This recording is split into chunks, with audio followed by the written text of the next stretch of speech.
Here's your WNEM TV5 news update. Good evening, everyone. I'm Meg McLeod. Here's a quick look at the stories we're following tonight. The state of Michigan is reporting more than 1,600 new cases of coronavirus and 6 deaths. That brings the state's totals to more than 554,000 cases and the death toll to 14,411.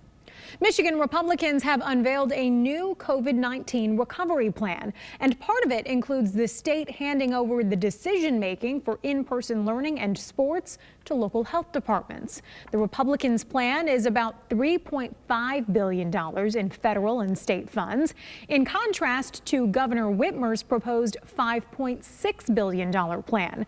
Republicans say the initial focus would be on helping job providers and families, getting kids back in school, and allowing them to participate in sports, as well as bringing accountability to the state's vaccine distribution program.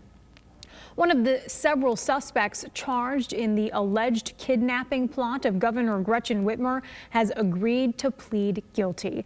That's according to a court document filed by prosecutors ahead of Ty Garbin's appearance in federal court in Grand Rapids. The plea agreement indicates that he will, quote, fully cooperate with investigators, but no agreements were made on his sentencing guidelines. In October, the FBI says they broke up a plot to kidnap the governor by anti-government extremists who were upset about her coronavirus restrictions. And now here's Brian with a look at our forecast. Well, thanks very much, Meg. After Tuesday's snowfall, Wednesday giving us some well-earned sunshine, even if it did still come with rather cold temperatures. And for the rest of the work week here and even on into the first half of the weekend, it's all about Arctic high pressure, which is now positioned over northern Minnesota tonight. That will continue to build slowly southeast over the next 2 to 3 days.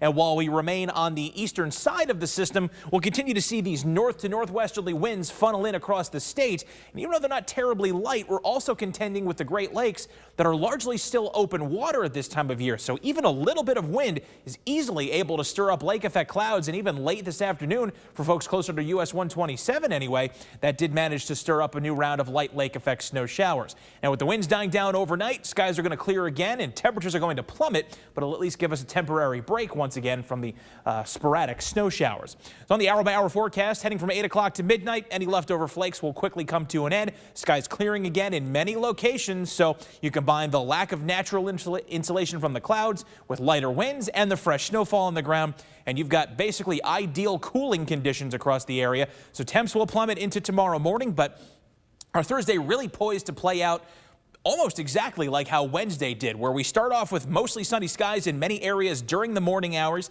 carrying that on into the midday period. Then as we move into the afternoon with even a little bit of an increase in the northwesterly winds, we get a new round of clouds working their way in from the northwest side of the state. A few flakes may accompany those clouds once again, not expected to be a major problem, but just a small possibility before we then clear back out again tomorrow night with the winds backing off and pretty much repeat the process again as we look on ahead into Friday. So for tonight, very cold. That's really going to be the primary headline. Low temperatures headed for the single digits, and even with a lighter north-northwest wind at only 4 to 8 miles per hour, we're easily looking at wind chills headed near zero at times. That'll come with variably cloudy skies. Sun in the morning, giving way to increasing clouds again during the afternoon, and again, maybe a small chance of a flurry here and there. High temp only around 21 degrees, still with light west-northwesterly winds. First Warn 5 7-day forecast shows a repeat performance on Friday with a high of 24. Mostly cloudy and dry now on Saturday, 25. And our next small chance for snow coming in on Sunday and again on Monday, with highs both of those days in the upper 20s.